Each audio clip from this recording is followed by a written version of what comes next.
Okay, welcome back. We've got one last little thing to cover this week, and then you're kind of free to go. So what I want to talk about at the kind of last little section here are the not so basic graphs. So we went over kind of the ones you're most likely going to see and that are the easiest to build, including the bar graph, scatter plot, pie chart, and similar graphs. What I want to talk about now are just kind of three graphs that you're going to see out there in the wild a little bit. So histograms, Venn diagrams, and PCAs. This is going to be a very brief overview of these kind of three major types of graphs, but I just want you to be familiar with what they are. So here I've got, yet again, the cars data set. Here we've got miles per gallon and several different types of cars. And so this should look a little familiar to you already. This is a box plot. We showed these very briefly in the last week. And for those of you that don't remember, box plots are great ways of looking at descriptive statistics. Here we've got the minimum value, the max value, the first and third quartile, as well as the median. So it's a nice way of kind of looking at the distribution of the data. Now, this doesn't give you the whole story. This gives you kind of a snapshot of where the median is and how the data are arranged around the median. If we want to dive a little deeper, we need to think about looking at a histogram. And so this might be familiar to some of you, but not all of you. And so I want to talk about this. A histogram is kind of a fancy series of bar plots, really, with each bar representing a range of values and the height of the bar representing the count. So you could think about it like this. We've got some value, we'll call this miles per gallon, to stick to this data set we're looking at. And then instead of any actual variable or anything on the y-axis, it's going to be count. Or often you'll see it represented as frequency. That's a Q.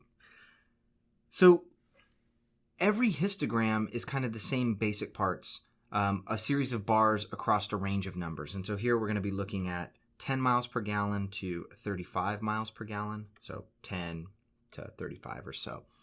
And what you want to do is break this up into chunks of ranges of numbers, and the chunks all want to be the same size. What we call those chunks are bins. And so the bin size that I'll use in this really brief example is going to be equal to 5. So every kind of chunk of numbers that we're going to be counting within is going to be equal to 5 miles per gallon. So 10 to 15, 15 to 20, 20 to 25, 25 to 30, and then 30 to 35. And so really all we're going to do is we'll start, if we were going to do this by hand, we'd look for how many of our observations fall within 10 to 15 miles per gallon. And so 10 to 15 miles per gallon has 1, 2, 3, 4, 5, 6. And so we'd come up and say, okay, here, let's put some axes on here. There's 5 counts, there's 10, there's 15. So 6 is going to be somewhere around here, and there's a bar. Maybe shade it in, make it look nice. And then from 15 to 20, wow, we've got a lot. We've got 1, 2, 3, 4, 5, 6, 7, 8, 9, 10, 11, 12. And so probably somewhere around here. And then we just kind of keep going. So 20 to 25, 1, 2, 3, 4, 5, 6, 7, 8. So somewhere below this 10 that I put over there. So maybe 8 would be right here. And we'll continue to kind of color these in opposite patterns to make it look fancy. 25 to 30 is just a lonely 2. And then 30 to 35 is going to be 4. So just shy of that 5 number. And so this is really what a histogram is. You can kind of see kind of the distribution of the numbers across the range. And so this can be useful for a number of reasons that I'm going to kind of get into next. So here I've got an actual frequency histogram of the exact same data that I just did by hand with a bin size equal to 5. So you can imagine 15 is probably there. So this is a bin size of 5 miles per gallon. And what you can see is that here's the box plot of those exact same data kind of lined up the same. And you can see why the median falls right about here, because we've got a lot of counts here and a lot of counts right here. So the median's kind of somewhere in between there. And this kind of tells us a little different story. We kind of see that there's this hump and then a dip down and then another dip up that you don't really see when we look just at the box plot. And so pieces of information like this, the shape of the data in a histogram, can be informative for further exploring your data set. Our default assumption of a histogram is what we would call a normal distribution. This is where you have a mean of your population right in the center, and then you kind of just have a very even slope off of your histogram that's the same, or a mirror image. And this is what we'd call a normal distribution. It's just a very normal looking hump. Many of our statistics actually require that our data be anormally distributed. You could also see that sometimes you will have a non-symmetrical kind of hump. So here we can see that it looks kind of normal on the left-hand side, but then on the right-hand side it skews away. Very slow, kind of further slope. And we would call this right skewed. And over here we've got a left skewed. It's not critical that you remember these. I'm just trying to give you some information about the types of things that you can look at when you look at a histogram. Here's my favorite. When you see a histogram that's got more than one hump, we call this one, in this case, since there's two, bimodal. Bi meaning two, modal meaning the number of modes. The number of modes. So again, mode is like the most frequent number. And so really we've got two humps here with kind of, here's the most frequent number, or the mode of that hump, and here's the most frequent number of that hump as well. And so sometimes this is very helpful, because when you see a bimodal distribution in your data set, that means that maybe there's another variable you're not considering that could take these things and pull them apart, and they might belong to some other different categorical variable relative to one another. And so when I see bimodal distributions, I tend to further look and play with the data. So we're going to use this miles per gallon as an example, because we kind of have what looks like potentially a bimodal distribution. It also could be noise since there's a small sample size, but if you bear with me for a minute, we'll see that maybe it's not. So what I have done here is I took that miles per gallon now, and to further explore it, I made another box plot, but this time I split it up by the number of cylinders.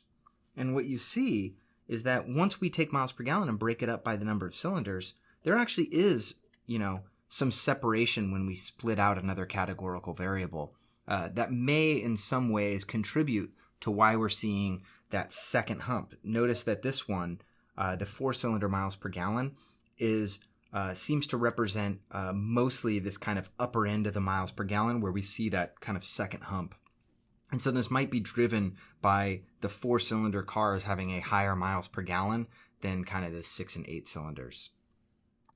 So indeed, if we recreate a histogram, this time as a density distribution, not important that you understand the difference between that. This is basically just a smoothed way of making a histogram. So if we look at just the blue one, for example, rather than having like set bins, you actually just fit a curved line to where you would expect those bins to fall. And so this blue one is basically approximating a histogram, but without dealing with different bin sizes. What's nice about these is because they're not a bunch of bar graphs, you can kind of overlay them nicely.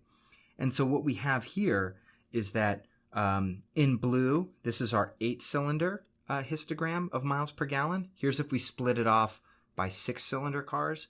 And then here are our 4-cylinder cars. And so right here, you can really see where that extra hump is coming from.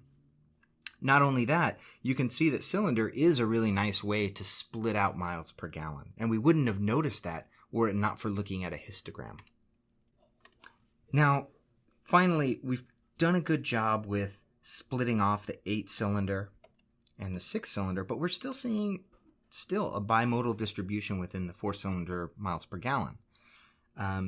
And what you can do to try and further split this out is to keep kind of throwing categorical variables at it and splitting things out more and more, sorting and then making box plots with different categorical variables, splitting them up. And so if you were to keep doing that with this data set, you might come to the realization that it's actually the transmission type that seems to be driving the biggest difference between the 4-cylinder car mile per gallon. So if you're a manual, you've got relatively low miles per gallon. If you're an automatic, you've got a wider range, with the median being much closer to that second hump that we keep seeing. The last thing I want to cover in this video, we're going to cover PCAs in a subsequent video. So next I want to talk about Venn diagrams. Venn diagrams are something I think a lot of people learn about in elementary school, and then for whatever reason we always think about them as being not important enough for higher level science, that they're kind of an elementary school tool. But actually, particularly now in the era of genomics and genome sciences, Venn diagrams are making a big pushback now, and they're really quite a popular way of visualizing things. And so I'm going to give you two examples. Let's imagine two bacteria. This is bacteria 1, and here's another bacteria. And of course, bacteria have circular genomes. And let's imagine that one bacteria has a string of genes on it, and they are A, B, C, and D genes. And then this other bacteria, we'll just put them down here for simplicity's sake, has 4 genes as well, but they are the C, D, E, and F genes. Now, most organisms, particularly eukaryotes, can have 30,000 plus genes. So, well, it's easy for us to look at these right now and go, oh, okay, well, they both have the C and D genes. That's pretty straightforward. Why would you waste our time trying to come up with a graph to visualize that? But imagine if there were 30,000 of these and you were trying to go, hey, what genes do both of these bacteria have? Well, a Venn diagram is actually a really nice way to represent that, because you could build a Venn diagram of these two things and say that, all right, this one on the side has A and B, this one has E and F, they both have C and D. Or if you're dealing with 30,000, I mean, maybe you're just trying to look at the number of genes that are overlapping. So you might say, hey, there's 2 that are unique to this species, there's 2 that's shared, and then there's 2 that's unique to this species. Maybe that's how you represent it. And so these are really powerful tools for quickly visualizing large data sets. And the nice thing about Venn diagrams is it's something that most of us are already familiar with. So I will leave you with an example of a Venn diagram from a publication, and you can see it, the publication down on the right. It's a little older publication. But what's cool about this is they actually sequenced all the transcribed RNA in a plant during anther development, style development, and leaf development. So these are kind of major parts of a plant. You don't really need to know it, but what you can see is that there are a large number of genes that are only used in the anther, a large number of genes that are only used in the style, a lot of genes that are overlapping between them. These are both parts of a flower, so it makes sense that they would have some overlapping parts.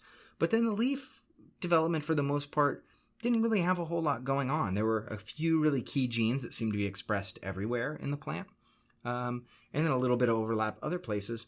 But what you can really see is that just by looking at this Venn diagram, that anthers are a highly specialized piece of tissue that recruit a whole suite of specialized genes. And that's something that is very nicely illustrated with a Venn diagram.